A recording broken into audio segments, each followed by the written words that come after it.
রহমত ওই পাহাড়ের উপরে উঠো। আর আপনাকে আমাকে তো অনেক কষ্ট করে ওই পাহাড়ের চূড়ায় ওঠা লাগে না।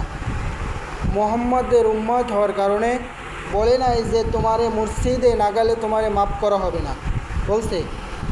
বলছে তুমি মোহাম্মদের উম্মত, তুমি যেখানে বসি তওবা করবা, মোহাম্মদের উম্মতের বরকতে আমি সেই জায়গায় বসি মাফ করে দেব। বলেন সুবহানাল্লাহ। ধৈর্য ধারণশীলদেরকে আল্লাহ রাব্বুল আলামিন বিনা হিসাবে জান্নাত দেওয়ার ঘোষণা করলেন। যে বড় পীর আব্দুল কাদের জিলানী মাহবুবে সুবহানি কুতুবে রব্বানি, একদিন তিনি রাস্তা দিয়ে চলতেছেন, পথিমধ্যে একটা কুকুর তার সামনে এসে দাঁড়িয়ে গেল।